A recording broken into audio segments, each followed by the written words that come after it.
السلام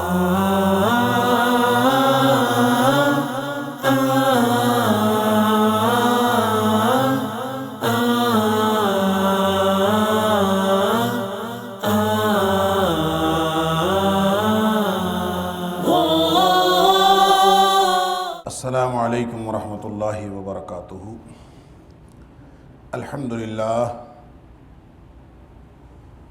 الحمدللہ وکفیٰ وسلام علی عبادہ الذین اصطفیٰ۔ اشہد ان لا الہ الا اللہ وحدہ لا شریک لہ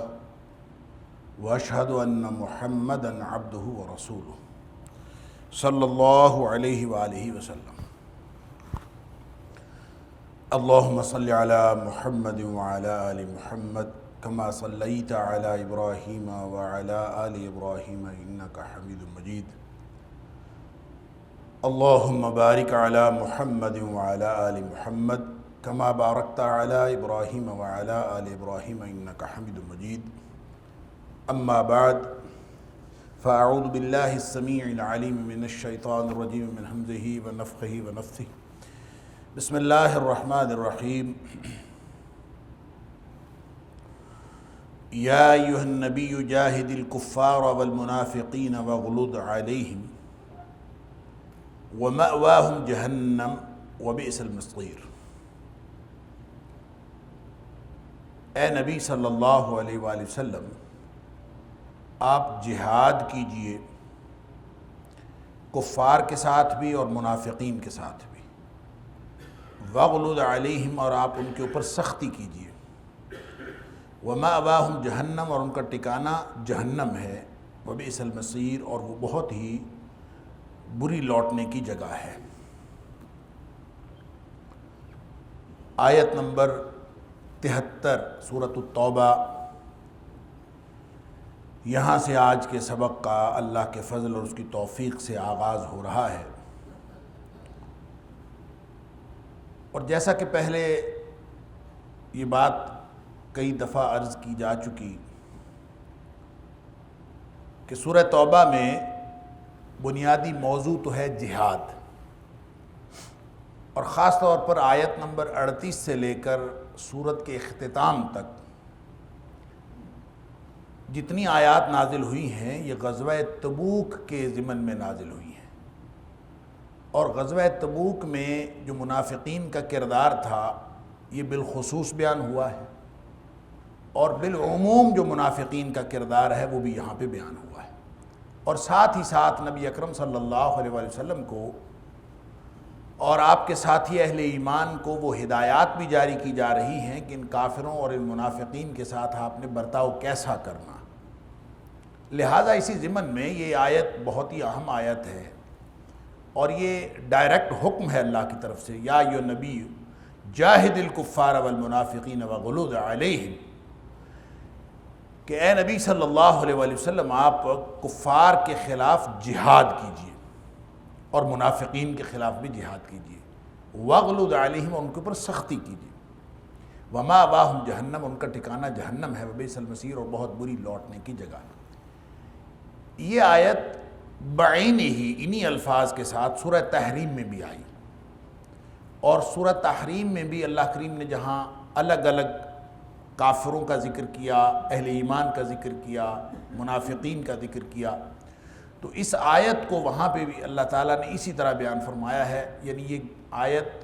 دہرائی گئی ہے اپنے ہو بہو الفاظ کے ساتھ۔ کافروں کے خلاف، حربی کافروں کے خلاف جہاد سب کو معلوم ہے، اس کا نام قتال ہے۔ حربی کافر ان کافروں کو کہتے ہیں جو مسلمانوں کے خلاف کسی بھی طور، کسی بھی طرح کی لڑائی میں یا سازشوں میں ملوث ہوں، ان کے خلاف جو جہاد کیا جاتا ہے اس کا نام قتال ہے۔ لیکن جو منافقین کے خلاف جہاد ہے اس میں نبی اکرم صلی اللہ علیہ وآلہ وسلم کے اسوہ کو اگر دیکھیں تو آپ صلی اللہ علیہ وسلم نے کبھی بھی قتال نہیں فرمایا۔ اس لیے یہاں پہ جو جاہد الکفار والمنافقین کا ذکر ہوا ہے، ان دونوں میں فرق کرنا پڑے گا۔ قاتل الکفار والمنافقین نہیں کہا، جاہد الکفار والمنافقین کہا ہے۔ اور جہاد یہ ایک بہت ہی وسیع اصطلاح ہے جس کی ایک پرت یا اس کا ایک حصہ یا یوں سمجھ لیے جس کی پیک وہ قتال ہے. تو حربی کافروں کے ساتھ قتال کرنا نہ صرف جائز ہے بلکہ ضروری ہے، اور یہ حکم حربی کافروں کے بارے میں جب ہوگا تو اس کا مطلب قتال ہوگا، اور جب یہ منافقین کے بارے میں ہوگا تو اس کا مطلب قتال نہیں ہوگا بلکہ اس کا معنی جہاد ہوگا. اور جہاد کا لفظی معنی ہوتا ہے پرزور کوشش کرنا، یعنی اپنی سب سے زیادہ کوشش کرنا، سٹرگل کرنا، ان کے خلاف ڈٹے رہنا. لہذا منافقین چونکہ آستین کے سانپ تھے، اور یہ نبی اکرم صلی اللہ علیہ وسلم کے لیے اور دیگر جو اہل ایمان تھے مدینہ منورہ کے اندر، ان کے خلاف مختلف قسم کی سازشوں میں ملوث تھے. تو اب سے پہلے گویا ان کے خلاف کوئی سخت کارروائی نہیں کی گئی، اور ان کے خلاف نبی پاک صلی اللہ علیہ وسلم کا رویہ نرمی کا رویہ تھا. عمومی طور پر آپ نے ان کے خلاف کوئی ایسی کارروائی بھی نہیں کی کہ جس کو ہم جہاد کہہ سکیں، یا ایک مجموعی طور پر کوئی ایسی سرگرمی جو سختی کی بات ہو. تو وَغْلُظْ عَلَيْهِمْ، ان کے اوپر اب سختی کا حکم آ گیا، اب سختی کرنی، اب نرمی نہیں کرنی. اور یہ غلظہ یا غلظت جس کو کہتے ہیں، یہ رافت کی ضد ہے. رافت کہتے ہیں نرمی کو، اور غلظت کہتے ہیں انتہائی سختی کو. لہذا نبی کریم صلی اللہ علیہ وسلم کو حکم ہو رہا ہے کہ آپ نے اب ان کے ساتھ سخت رویہ رکھنا ہے، ان کے خلاف جہاد بھی کرنا. یعنی اس کا مطلب یہ ہوا کہ جس طرح کا منافقین کا کردار ہوگا اسی طرح کا آپ نے ان کے اوپر ری ایکشن دینا. اگر یہ لوگ چھوٹی موٹی بات کریں گے تو ایک چھوٹی موٹی سختی کارآمد ہوگی اور وہی کافی. اور اگر یہ کوئی بڑی کارروائی مسلمانوں کے خلاف کریں اور کافروں سے جیسا رویہ اختیار کریں اور حربی کافروں جیسا رویہ اختیار کریں تو جس طرح کا یہ رویہ اختیار کریں گے اسی طرح کا جہاد ان کے خلاف کیا جائے. یعنی چاہے وہ منافقین ہوں اور اپنا وہ کلمہ پڑھنے والے ہوں، لیکن اگر وہ ایسی کسی کھلی سازش کا ارتکاب کریں جو امت مسلمہ کے خلاف کافروں جیسی اور حربی کافروں جیسی سازش ہو، تو یہ حاکم کی ثوابدید پر ہے کہ ان کے خلاف بھی جہاد کا اعلان کر سکتا ہے، ان کے خلاف بھی اس قتال کا اعلان کر سکتا ہے جو جہاد کی اعلیٰ ترین شکل. نبی پاک صلی اللہ علیہ وسلم نے اس آیت کے نزول کے بعد سختی فرمائی. آپ نے مثال کے طور پر مسجد زرار، جس کا نام مسجد زرار بعد میں ہوا، ایک مسجد بنائی تھی منافقین نے، اس کا ذکر آئے گا آگے. اور وہ منافقین نے مسجد بنائی تھی، اب مسجد کو نبی پاک صلی اللہ علیہ وسلم نے حکم فرمایا کہ گرا دیا جائے. آپ اندازہ کریں کہ مسجد گرائی جا رہی ہے، تقدس کے نام پر فساد پھیلا سکتے تھے منافقین کہ دیکھیں نبی پاک صلی اللہ علیہ وسلم مسجد کو گرانے کا حکم دے دیا. اور نبی کریم صلی اللہ علیہ وسلم تو ابھی پہنچے ہی نہیں تھے، آپ نے واپس پہنچنے سے پہلے ہی اس کو گرانے کا حکم دے دیا. صحابہ کرام وہاں اس کو گرانے کے لیے گئے. ایک بہت بڑی جنگ ہو سکتی تھی، لڑائی ہو سکتی تھی، وہاں کوئی بھی فساد ہو سکتا تھا. لہٰذا یہ جو اس طرح کی کارروائیاں ہیں ان کو آپ وہ جہاد کہیں گے جس کا حکم دیا گیا ہے، جاہد الکفار والمنافقین. حربی کافروں کے خلاف جنگ تو ہر کسی کو معلوم ہے، غیر حربی کافروں کے خلاف جنگ نہیں کی جاتی یہ بھی معلوم ہے، جس پر پہلے کئی دفعہ ذکر ہو چکا. البتہ منافقین کے خلاف جو جہاد کرنا ہے اس کے بارے میں سمجھ لیجئے کہ جس طرح کا کردار منافقین کا ہوگا اسی طرح کا ان کے خلاف ایکشن لیا جائے گا. اسی ایکشن کا نام جہاد ہے جو اللہ کریم حکم فرما رہے ہیں کہ جاہد الکفار والمنافقین واغلظ علیہم. اصل میں اسلام کا ادارہ جہاد یہ خاص اوقات میں حرکت میں آتا ہے. یہ حرکت میں آتا ہی اس وقت ہے جب کوئی بھی فیکٹر، چاہے وہ بیرونی ہو چاہے وہ اندرونی ہو، کوئی بھی ایسے عناصر وہ معاشرے کا امن تباہ کرنے پر تل جائیں اور معاشرے میں فساد پھیلانے پر تل جائیں. ان فسادیوں کو ختم کرنے کے لیے جو ادارہ، ریاست اسلامی کا ادارہ جو حرکت میں آتا ہے اس کا نام جہاد ہے. لہٰذا وہ بیرونی ہو یا اندرونی ہو اس سے فرق نہیں پڑتا. اور یہ آیت جو دہرائی گئی ہے سورہ تحریم میں بھی اور سورہ توبہ میں بھی، سورہ توبہ کی آیت نمبر 73 اور سورہ تحریم کی آیت نمبر 9، تو گویا یہ اللہ کریم نے ایک قانون اور اصول بتا دیا ہے قیامت تک کے لیے کہ منافقین بھی اگر کافرین جیسا طرز عمل اختیار کریں گے اور حربی کافرین جیسا طرز عمل اختیار کریں گے تو ان کے خلاف حاکم ریاست کو وہ اختیار حاصل ہے کہ وہ ان کے خلاف بھی قتال کا اعلان کر سکتا ہے، اور اگر کوئی ایسی سرگرمی اختیار کریں جو مسلمانوں کے لیے، اہل ایمان کے لیے اور اسلامی ریاست کے لیے خطرے کا باعث ہو، تو اس کے لیے سخت ایکشن بھی لے سکتا ہے، جیسے نبی پاک صلی اللہ علیہ وسلم نے مسجد تک کو گرانے کا حکم دے دیا۔ لہٰذا اس دونوں قسم کے جہاد کو آپ الگ الگ رکھیں گے۔ ابن عباس رضی اللہ تعالیٰ عنہ فرماتے ہیں کہ کافروں سے تلوار کے ساتھ کرنا ہے اور منافقوں سے زبان کے ساتھ کرنا ہے۔ علامہ ابن کثیر نے یہ ابن عباس رضی اللہ تعالیٰ عنہ کو قول لکھ کے اور دیگر اقوال بھی ذکر کیے ہیں، اور اس کے بعد کہا ہے کہ ایسی بات نہیں ہے کہ آپ صرف زبانی، اس کا مطلب زبانی سختی کا کیا مطلب ہے کہ آپ ان کو ڈانٹتے رہیں۔ نبی پاک صلی اللہ علیہ وآلہ وسلم کی جو اعلیٰ اخلاق والی شخصیت تھی، اس سے یہ بعید از قیاس ہے کہ آپ زبان کی سختی کریں، زبان سے آپ کوئی ایسی بات کہیں جو دوسروں کے لیے ناگوار ہو۔ نبی پاک صلی اللہ علیہ وسلم ایسی بات فرماتے ہی نہیں تھے، آپ کا اخلاق ایسا تھا ہی نہیں، آپ ہمیشہ اچھی بات کرتے تھے۔ لہٰذا زبانی طور پر سختی کرنے کا حکم نبی پاک صلی اللہ علیہ وسلم کے طرز عمل سے کسی جگہ ظاہر نہیں ہوتا۔ آپ کو منافقین نے کہا کہ آپ مسجد میں تشریف لائیں، نماز پڑھیں، آپ نے وعدہ کر لیا کہ میں آؤں گا۔ بعد میں اللہ تعالیٰ نے بذریعہ وحی بتایا کہ یہ تو منافقین ہیں، انہوں نے تو کمین گاہ بنائی ہے، مسلمانوں کے خلاف سازشوں کے لیے ایک اڈا بنایا ہے، یہ مسجد نہیں ہے حقیقت میں۔ تو نبی کریم صلی اللہ علیہ وسلم نے اس کو گرانے کا حکم دیا، لیکن پھر بھی نبی پاک صلی اللہ علیہ وسلم نے زبانی طور پر کسی بھی منافق کے خلاف ایسی زبان استعمال نہیں فرمائی۔ عبداللہ بن ابی رئیس المنافقین، اس کے ساتھ بھی نبی پاک صلی اللہ علیہ وسلم نے کبھی بھی اپنا زبانی طور پر یعنی الفاظ کے اعتبار سے کوئی ایسی تلخ ترش الفاظ نہیں کہے جو نبی پاک صلی اللہ علیہ وسلم کی اعلیٰ اخلاق کی شخصیت کے منافی ہوں۔ آپ نے کبھی ایسی بات نہیں فرمائی۔ تو اس کا مطلب یہ ہے کہ یہ سختی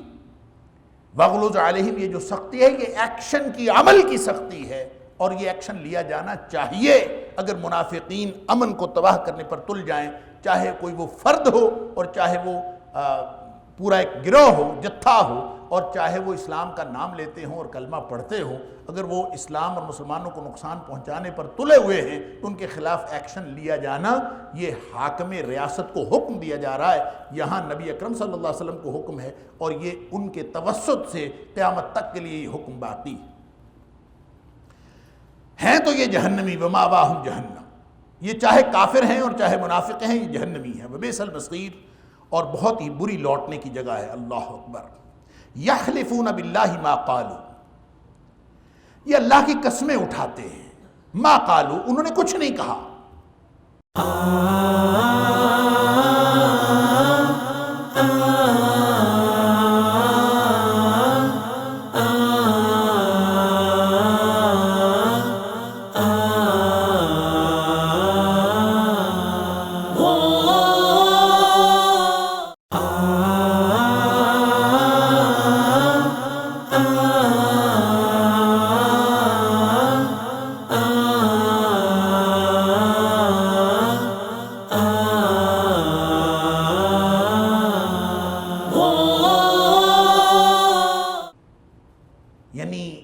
کہہ لیتے ہیں اور پھر قسمیں اٹھاتے ہیں کہ ہم نے تو کچھ نہیں کہا۔ اللہ اکبر۔ یہ بھی منافقین کا ایک عمومی کردار ہے، اور خصوصیت کے ساتھ بعض لوگوں نے کہا کہ یہ آیت چونکہ غزوہ تبوک کے ضمن میں نازل ہو رہی ہے، تو غزوہ تبوک کے موقع پر تو منافقین کے بارے میں بہت ساری آیات نازل ہوئیں، اور اس کی جو تفصیل ہے کچھ منافقین کی قسمیں اٹھانے کی، وہ سورہ منافقون میں آئے گی۔ سورہ منافقون میں اللہ کریم نے ان کی پوری قسموں کا کچا چٹھا کھول کے بیان فرما دیا، اور اس کا جو پس منظر ہے سورۃ المنافقون کا، وہ غزوہ بنو مستلق ہے اور وہ غزوہ تبوک نہیں ہے۔ تو اس کا مطلب یہ ہوا کہ منافقین ہر موقع پہ کوئی نہ کوئی ایسا کردار ادا کرتے تھے کہ پھر ان کو قسمیں اٹھانی پڑتی تھیں اور اپنا پھر اعتبار دلانا پڑتا تھا کہ ہم ایسے نہیں ہیں، کہ نبی پاک صلی اللہ علیہ وسلم کے پاس وہ بات پہنچ جاتی تھی اور پھر یہ قسمیں اٹھاتے تھے ہم نے یہ نہیں کہا، یعنی کچھ کہتے تھے اور پھر یہ بعد میں مکر جاتے تھے کہ ہم نے تو ایسی بات نہیں کہی۔ جیسا کہ عبداللہ بن ابی نے کہا جب وہ جوہنی کی اور ایک انصاری کی لڑائی ہو گئی غزوہ بنو مستلق کے واپسی پر، تو اس موقع پر اس نے کہا تھا کہ ہم نے لَيُخْرِجَنَّ الْأَعَزُّ مِنْهَا الْأَذَلَّ، کہ عزت والا ذلت والے کو نکال دے گا، اور پھر اس نے اور بھی بڑی ہرزہ سرائی کی، اور اس نے زومانہ زبان استعمال کرتے ہوئے اس نے کہا کہ اس کا مطلب یہ ہوا کہ کسی کتے کو موٹا تازہ کرو اور پھر وہ تمہیں ہی آ کے کاٹنا شروع کر دے، اور اس طرح کی اس نے زبان استعمال کی صحابہ کرام کے بارے میں، اور نعوذ باللہ من ذالک نبی اکرم صلی اللہ علیہ وسلم کے بارے میں۔ زید بن ارقم رضی اللہ تعالیٰ نے سن لی، انہوں نے آ کے نبی پاک صلی اللہ علیہ وسلم کو بتا دی۔ یہ اس آیت کا پس منظر اور سورہ منافقون کا پس منظر وہ واقعہ بھی ہو سکتا ہے، یحلفون باللہ ما قالوا، یہ اللہ کی قسمیں اٹھاتے ہیں، اور آ کے عبداللہ بن ابی نے قسم اٹھا دی میں نے تو ایسی بات کہی نہیں۔ اسی طرح غزوہ تبوک کے موقع پر بھی ایک شخص تھا جس کا نام روایات میں آتا ہے جلاس یا جلاس، یا اس کے 3 تلفظ ہیں، جلاس بھی لام پہ تشدید کے ساتھ، اور جلاس بھی اور جلاس بھی۔ یہ ایک شخص تھا جلاس بن سوید بن صامت، یہ اس وقت منافقین میں شامل تھا، اور اس نے یہ بات کہی کہ اگر اتنی ساری آیات نازل ہو رہی منافقین کے بارے میں، منافق یہ، منافقین کا کردار یہ، بڑا حیران ہوا۔ کہتا ہے کہ نبی پاک صلی اللہ علیہ وسلم سچے ہیں نا، اگر نبی کریم صلی اللہ علیہ وسلم سچے ہیں تو پھر ہم سب تو گدھوں کی سے بھی بدتر ہیں، یعنی پھر اس کا مطلب تو یہ ہوا کہ ہم سب گدھے ہیں، یہ سچے ہیں۔ تو اس وقت اس کی بات سننے والے کوئی صحابی اس کے پاس موجود تھے، بعض روایات میں آتا ہے کہ وہ زید ہی تھے، زید بن ارقم ہی تھے، بعض روایات میں آتا ہے کہ نہیں وہ عامر بن قیس رضی اللہ تعالیٰ عنہ تھے، بعض روایات میں آتا ہے کہ نہیں وہ عمیر بن سعد رضی اللہ تعالیٰ عنہ تھے۔ بہرحال کسی صحابی نے وہ بات سن لی، انہوں نے آ کے نبی پاک صلی اللہ علیہ وسلم کو بتا دی کہ جلاس تو یہ بات کر رہا۔ نبی کریم صلی اللہ علیہ وسلم نے جلاس کو بلا کے پوچھا، وہ صاف منہ کر گیا، میں نے تو کوئی نہیں کہا، بلکہ قسم اٹھا دی میں نے ایسی بات نہیں کہی۔ حالانکہ حضرت زید یا حضرت عامر بن قیس رضی اللہ تعالیٰ عنہ وہ کہہ رہے تھے کہ اللہ کے رسول صلی اللہ علیہ وسلم نے خود سنی۔ تو اس طرح کی جتنی بھی باتیں تھیں اللہ کریم قرآن میں نازل فرماتا ہے کہ یہ ہمیشہ اس طرح کی بات کرتے ہیں، اور نبی کریم صلی اللہ علیہ وسلم کے بارے میں ہرزہ سرائی کرتے ہیں۔ اور بعض روایات میں یہ آتا ہے کہ ایک دفعہ نبی کریم صلی اللہ علیہ وسلم کی اونٹنی گم ہو گئی، اور وہ کچھ عرصہ نہیں ملی۔ تو اس پر منافقین نے بڑی بکواس کی اور ہرزہ سرائی کی کہ باتیں کرتا ہے آسمان کی اور پتہ اس کو اونٹنی کا نہیں ہے، یعنی نبی پاک صلی اللہ علیہ وسلم کی شان میں یہ ہرزہ سرائی کی۔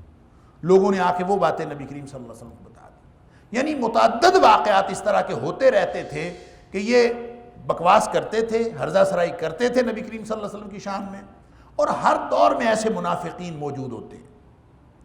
ہر دور میں ایسے منافقین ہوتے ہیں جو اپنے الفاظ کے نشتر چلاتے رہتے ہیں اسلام اور مسلمانوں کے خلاف، نبی اکرم صلی اللہ علیہ وسلم کی ذات اقدس کے خلاف، اور یہ ایک مستقل منافقین کا کردار ہے جو اللہ کریم بیان فرما رہے ہیں۔ اور پھر جب ان کو کہا جائے یحلفون باللہ ما قالوا، قسم اٹھا جاتے ہیں اللہ کی، ہم نے تو کہا ہی کچھ نہیں۔ اللہ فرماتا ہے وَلَقَدْ قَالُوا، حقیقت میں انہوں نے کہا ہوتا ہے، جھوٹ بولتے ہیں، جھوٹے، اللہ اکبر۔ وَلَقَدْ قَالُوا، کیا کہا ہوتا ہے؟ کلمۃ الکفر، انہوں نے کلمہ کفر کہا ہوتا۔ اس سے بات ایک یہ بھی سمجھ آئی کہ نبی اکرم صلی اللہ علیہ وسلم کی شان میں ہرزہ سرائی کرنا کلمہ کفر ہے۔ جو شخص بھی ایسی بات کرتا ہے، چاہے وہ چھوٹی ہو چاہے وہ بڑی ہو، جس میں بھی نبی پاک صلی اللہ علیہ وسلم کی اہانت کا پہلو نکلتا ہو، وہ کلمہ کفر ہے۔ اللہ تعالیٰ فرما رہا ہے وَلَقَدْ قَالُوا كَلِمَةَ الْكُفْرِ۔ جتنے بھی واقعات آپ دیکھ لیجئے، منافقین جو بھی کوئی بات کرتے تھے وہ اصل میں تو کبھی تمسخر، کبھی مذاق، کبھی کوئی ایسی بات کرتے تھے نبی پاک صلی اللہ علیہ وسلم کے بارے میں، صحابہ کرام کے بارے میں۔ تو اب اللہ تعالیٰ ان سب کو یہاں پہ انڈورس فرما رہا ہے اور کیٹاگوریکلی فرما رہا ہے وَلَقَدْ قَالُوا كَلِمَةَ الْكُفْرِ، یہ جو ہرزہ سرائی کرتے ہیں نبی پاک صلی اللہ علیہ وسلم کی شان میں، یہ کافر ہیں۔ وَكَفَرُوا بَعْدَ إِسْلَامِهِمْ، یہ کلمہ کفر کوئی کافر کہے تو پھر چھوٹا گناہ ہے۔ کافر کہے تو کافر ہے، اس کی تو بات بنتی ہے۔ کفروا بعد اسلامہم، انہوں نے اسلام لانے کے بعد یہ کافروں جیسی باتیں کی ہیں، اسلام لانے کے بعد انہوں نے کفر کیا ہے۔ وَهَمُّوا بِمَا لَمْ يَنَالُوا، اور انہوں نے ایک ایسا تک ارادہ کیا ہے جو یہ مقصد کو پورا نہیں کر سکے۔ ہمو، ایسا ارادہ کیا ہے بما لم ینالو، جس کو وہ پہنچ نہیں سکے۔ یہ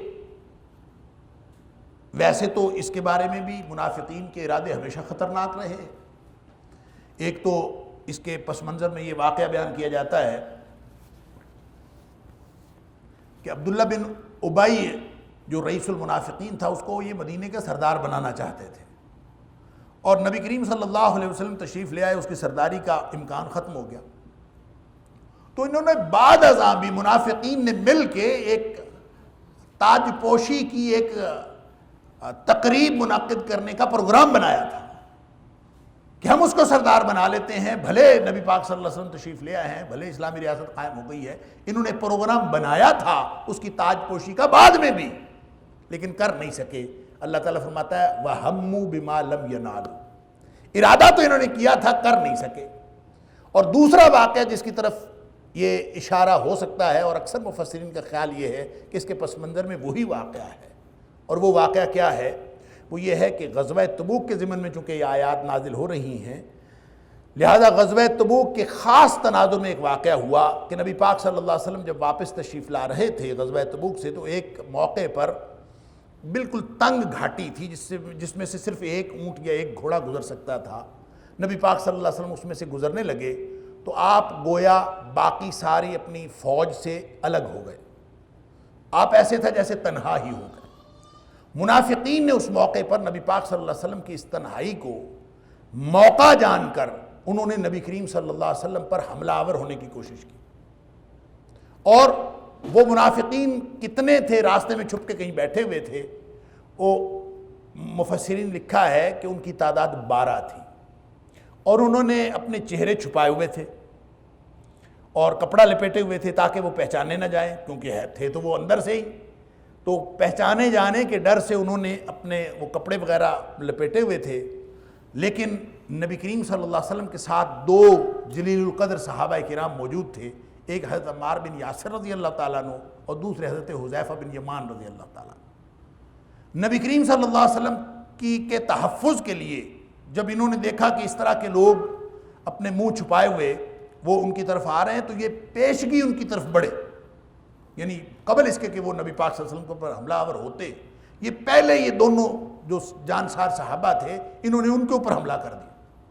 جب یہ حملہ کرنے کے لیے ان کی طرف بڑھے تو ان کو بہرحال یہ ڈر تو تھا کہ کہیں ہم پہچانے نہ جائیں، لہذا وہ بھاگ گئے۔ ارادہ کیا تھا، مقصد کو پہنچ نہیں سکے، وَهَمُّوا بِمَا لَمْ يَنَالُوا، آئے تھے اس ارادے سے، کر نہیں سکے۔ اس موقع پر نبی پاک صلی اللہ علیہ وسلم نے حضرت حذیفہ بن یمان رضی اللہ تعالیٰ عنہ کو ان سب کے نام بتا دیے۔ انہوں نے تو اپنے چہرے چھپائے ہوئے تھے، ان کو ویسے تو نہیں پتہ چلا۔ نبی کریم صلی اللہ علیہ وسلم نے حضرت حذیفہ کو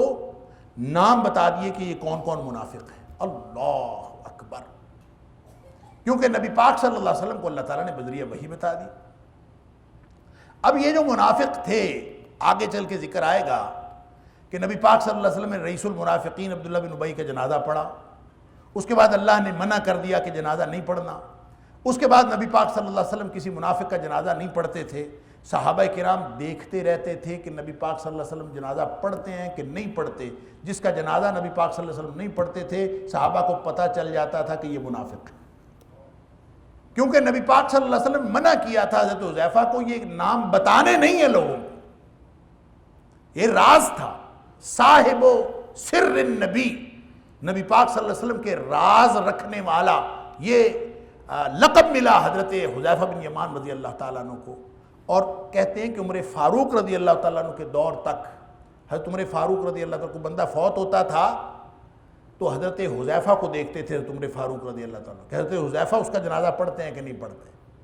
اگر حذیفہ رضی اللہ تعالیٰ جنازہ پڑھتے تھے پھر عمر فاروق رضی اللہ تعالیٰ پڑھتے تھے، یا ان سے پوچھ لیتے تھے کہ ان کے اس کا جنازہ پڑھنا ہے کہ نہیں پڑھنا، یہ ان میں سے تو نہیں ہے، لہٰذا حضرت حذیفہ پڑھتے تھے تو حضرت عمر فاروق رضی اللہ تعالیٰ پڑھ لیتے تھے، اگر حضرت حذیفہ نہیں پڑھتے تھے تو پھر وہ بھی نہیں پڑھتے تھے۔ اس کا مطلب یہ ان 12 لوگوں میں سے تھا۔ اللہ اکبر، اللہ تعالیٰ معاف فرمائے۔ اللہ تعالیٰ نے ان کا یعنی پہلے پردہ رکھا ہوا تھا، اور جب یہ مرتے تھے ان کا راز کھل جاتا تھا، یوں سمجھ لیجیے۔ وَهَمُّوا بِمَا لَمْ يَنَالُوا، ارادہ انہوں نے کیا تھا اور مقصد کو پہنچ نہیں سکے۔ وَمَا نَقَمُوا إِلَّا أَنْ أَغْنَاهُمُ اللَّهُ وَرَسُولُهُ مِنْ فَضْلِهِ، ان کو تکلیف کیا ہے؟ منافقین کو مسئلہ کیا ہے؟ یہ کیوں اعتراض کرتے ہیں نبی پاک صلی اللہ علیہ وسلم؟ کیوں عیب لگاتے ہیں؟ کیوں اس طرح کی ہرزہ سرائی کرتے ہیں؟ وَمَا نَقَمُوا إِلَّا أَنْ أَغْنَاهُمُ اللَّهُ وَرَسُولُهُ مِنْ فَضْلِهِ، اس کی وجہ صرف یہی ہے کہ اللہ اور اس کے رسول صلی اللہ علیہ وسلم نے ان کو غنی کر دیا ہے، یہ امیر ہو گئے ہیں، یہ ہر چیز سے بے نیاز ہیں، ہٹے کٹے موٹے تازے، کوئی ان کو یہ فکر معاش سے آزاد ہو گئے ہیں، ان کو کوئی بیماری لاحق نہیں ہے۔ وہ یثرب جو بیماریوں کا گڑھ تھا، نبی پاک صلی اللہ علیہ وسلم تشریف لائے، بیماریاں ختم ہو گئیں۔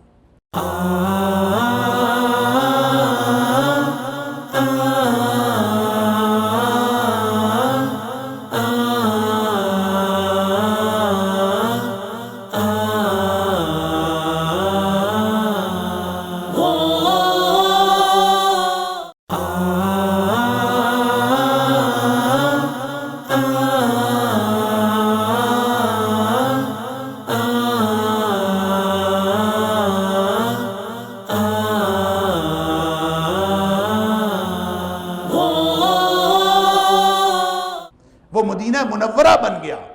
پہلے اس کو کوئی جانتا نہیں تھا اس یثرب کی بستی کو، جب نبی پاک صلی اللہ علیہ وسلم تشریف لائے تو وہ تجارتی سرگرمیوں کا مرکز بن گیا،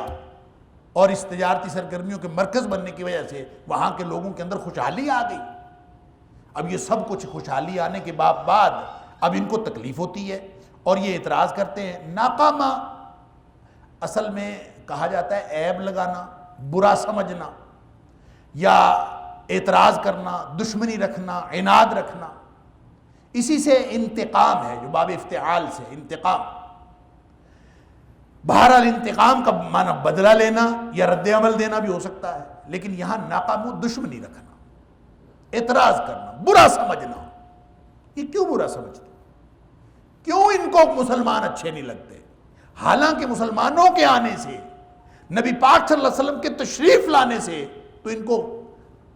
ساری تونگری ملی ہے، ان کو خوشحالی ملی ہے، اور پھر بھی یہ اعتراض کرتے ہیں فَإِن يَتُوبُوا يَكُ خَيْرًا لَّهُمْ، اگر یہ توبہ کر لیں تو آج بھی بچ سکتے ہیں۔ فَإِن يَتُوبُوا، اگر یہ توبہ کر لیں، واپس آ جائیں، يَكُ خَيْرًا لَّهُمْ، یہ ان کے لیے بہتر ہے۔ اور کہا جاتا ہے کہ جس کا میں نے ذکر کیا جلاس کا یا جلاس کا، کہ جس کا ذکر منافقین میں آتا تھا، اس نے باقاعدہ توبہ کی،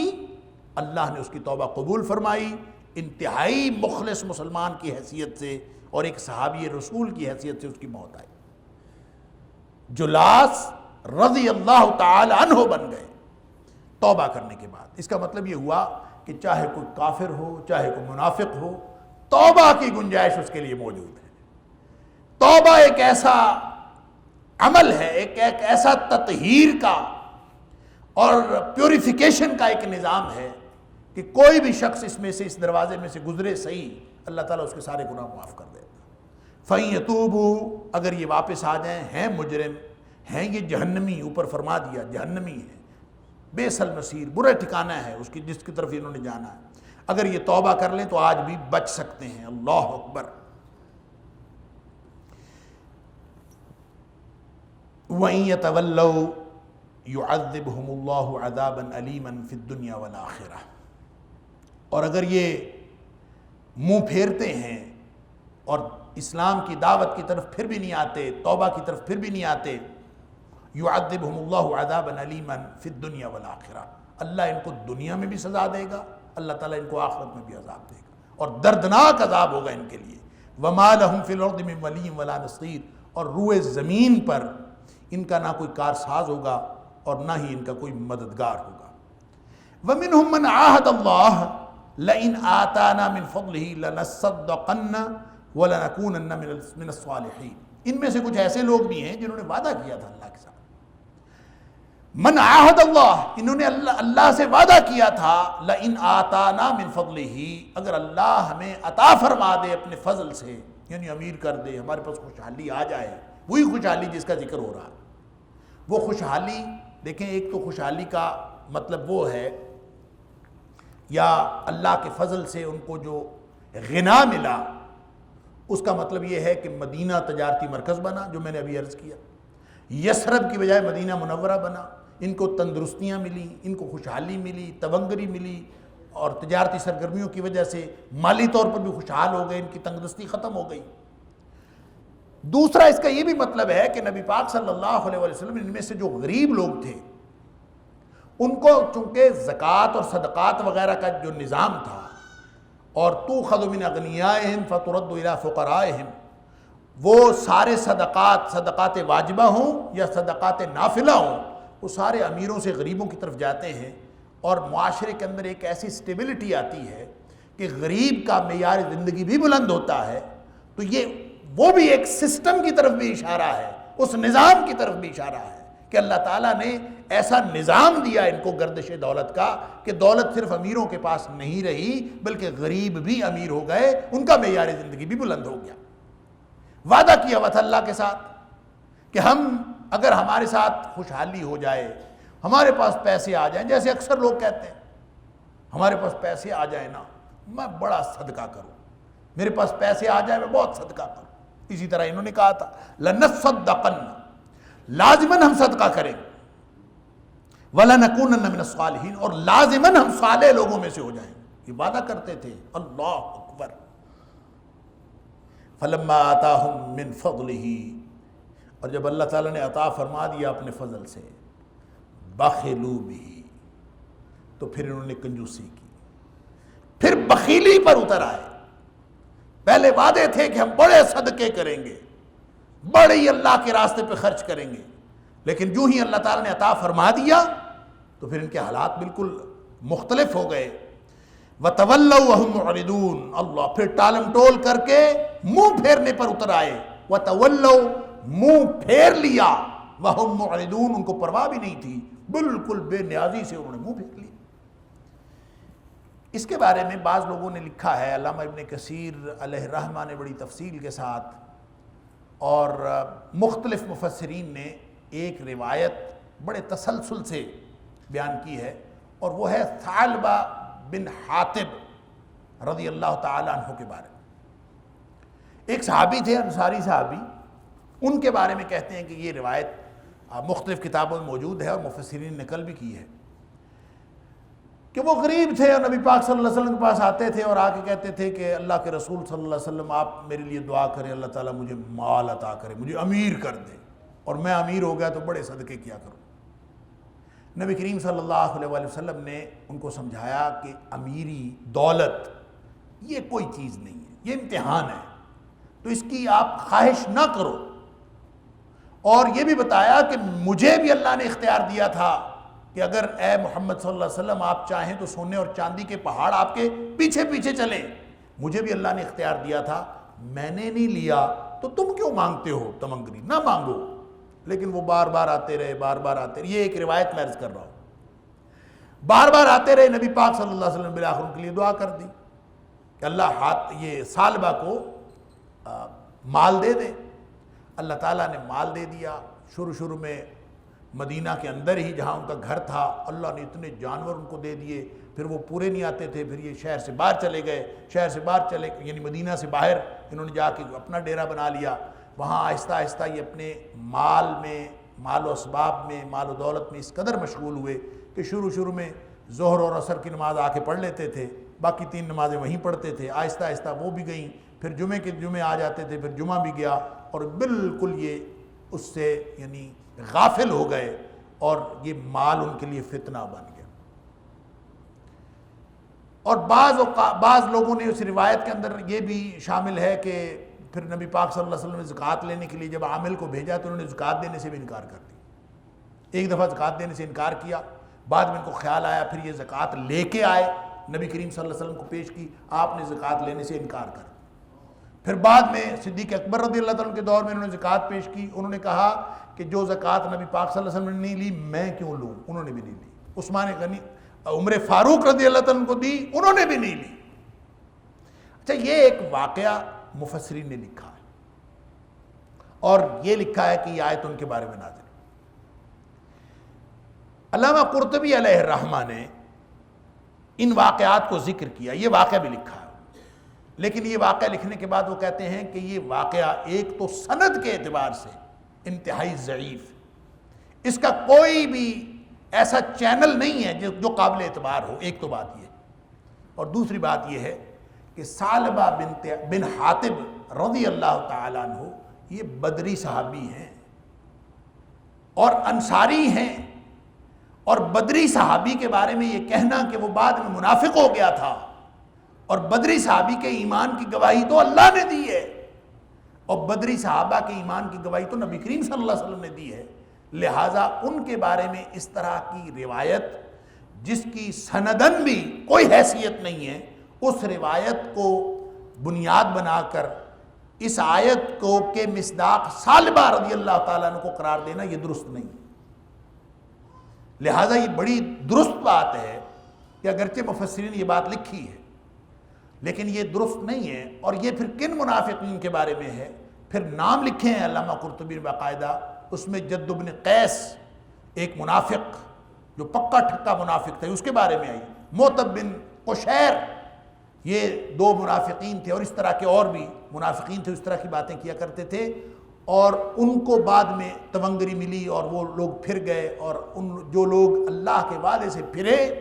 پھر ان کے ساتھ کیا ہوا، اگلی آیت میں اللہ تعالیٰ فرماتا ہے تولوا وہم معرضون، یہ پھر گئے اور یہ بالکل اعراض کرنے والے، منہ پھیرنے والے اور بے نیازی کے ساتھ، یعنی منہ بھی پھیرا اور بے نیازی کے ساتھ پھیرا، پرواہ بھی کوئی نہیں، فَأَعْقَبَهُمْ نِفَاقًا فِي قُلُوبِهِمْ، یہ ہے وہ اصل سزا جو اللہ تعالیٰ پیچھے فرما رہا ہے کہ عذابًا علیمًا فی الدنیا والآخرہ، منافق کو دنیا میں بھی دردناک عذاب ملتا ہے، دردناک سزا ملتی ہے، اور آخرت میں فرمایا کہ انہوں نے اللہ کے وعدے کے خلاف کیا، اور جو اللہ کے وعدے کے خلاف کرتا ہے اس کو سزا پتہ کیا ملتی ہے، اللہ تعالیٰ اس کے دل میں نفاق بھر دیتا، فَعَاقَبَهُمْ، اللہ نے سزا دی ان کو، نفاقاً، نفاق کی صورت میں، فی قلوبہم، ان کے دل میں نفاق بھر دیا۔ دو باتیں یہاں سے یعنی دو باتیں سمجھ آتی ہیں، ایک تو یہ کہ وہ پہلے سے منافق تھے، اللہ نے ان کا نفاق اور بڑھا دیا، دوسرا یہ ہے کہ جو عام آدمی، عام مومن اللہ کے ساتھ کیے ہوئے وعدے کی خلاف ورزی کرتا ہے، اللہ کے ساتھ وعدہ کرتا اور وعدہ کرنے کے بعد اس کی خلاف ورزی کرتا، اس کی خلاف ورزی بھی یوں کرتا ہے کہ وہ اس کو خاطر میں ہی نہیں لاتا، پرواہ ہی نہیں کرتا۔ ایک تو یہ ہے نا کہ کوئی شخص مجبور ہے، وہ وعدے پر پورا اتر نہیں سکتا، کوئی مجبوری ہے، اس کو فکر ہے، فکر مندی کے ساتھ وہ رہتا ہے، ڈرتا بھی ہے کہ کسی صورت وہ پورا کر لے،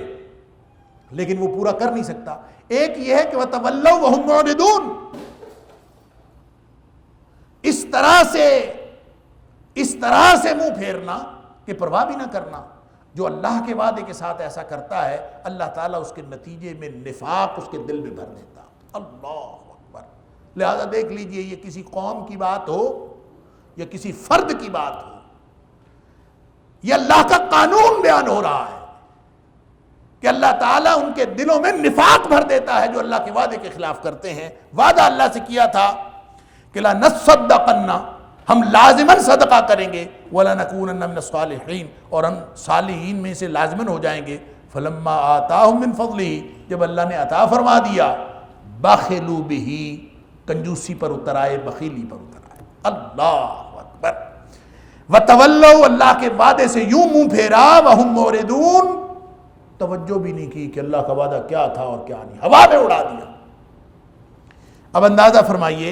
اللہ تعالیٰ سورہ اعراف میں آیت نمبر 96 کے اندر اللہ تعالیٰ فرماتا ہے کہ وَلَوْ أَنَّ أَهْلَ الْقُرَىٰ آمَنُوا وَاتَّقَوْا لَفَتَحْنَا عَلَيْهِمْ بَرَكَاتٍ مِّنَ السَّمَاءِ وَالْأَرْضِ، یعنی افراد ہوں یا قومیں ہوں، اگر وہ ایمان اور تقوی کی زندگی اختیار کریں، اور بستیوں کے لوگ اگر ایمان اور تقوی کی زندگی گزاریں اللہ کی مرضی سے، اللہ کی خوشنودی کے لیے زندگی گزارے اور اللہ کی ناراضگی سے بچتے ہوئے زندگی گزارے تو ہم ان کے لیے زمین و آسمان سے خیر و برکت کے دروازے کھول دیں، برکتوں کی بارش کر دیں ہم ان کے اوپر۔ وَلَٰكِن كَذَّبُوا، لیکن یہ لوگ تو جھوٹے نکلے۔ وَلَٰكِن كَذَّبُوا، وعدہ کر کے جھوٹے نکلے۔ فَأَخَذْنَاهُمْ بِمَا كَانُوا يَكْسِبُونَ، ہم نے ان کو پکڑ لیا ان کے کرتوتوں کے سبب۔ اللہ اکبر، وہی بات یہاں فرمائی جا رہی، جو وعدہ کرنے کے بعد وہ وعدہ پورا نہیں کرتا، زبان سے وعدہ کرتا ہے عمل سے پورا نہیں کرتا، اللہ تعالیٰ اس کے دل میں نفاق ڈال دیتا ہے، اور جس کے دل میں نفاق آ گیا یعنی وہ منافق بن گیا، منافق بن گیا تو دنیا اور آخرت کی سزا اس کے مقدر بن گئی۔ اللہ اکبر، ہم پاکستان میں بیٹھے ہیں، سبحان اللہ، وعدہ ہم نے بھی کیا تھا نا۔ پاکستان کا مطلب کیا؟ لا الہ الا اللہ، اصغر سودائی کی زبان میں، اور بچے بچے کی زبان پر یہ نعرہ تھا۔ ہمارے بزرگ بتاتے ہیں کہ ہمیں جب وہاں بتایا گیا کہ ہمارا ایک ملک ہوگا، وہاں پہ اسلام کی حدود نافذ ہوں گی، وہاں پہ اللہ کے دین کا نفاذ ہوگا، نبی اکرم صلی اللہ علیہ وآلہ وسلم کا مصطفی نظام ہوگا، کہتے ہیں ہم نے سب کچھ چھوڑ چھاڑ کے اس ملک میں آنے کا پروگرام بنا لیا۔ پھر جتنی قربانیاں ہمارے آبا و اجداد نے دیں، شاید نئی نسل کو تو پتہ ہی نہیں ہے کہ کتنی قربانیاں دینی پڑیں، کتنی لاشیں اٹھانی پڑیں، کتنے لوگ لاپتہ ہوئے، کتنے بچے یتیم ہوئے، کتنے سہاگ اجڑے، کتنی عزتیں لوٹی گئیں، کتنے عصمتیں غیر محفوظ ہوئیں، ہمیں تو پتہ ہی نہیں۔ سب کچھ کس لیے ہوا؟ اس لیے ہوا کہ ہم اللہ کا نظام نافذ کریں۔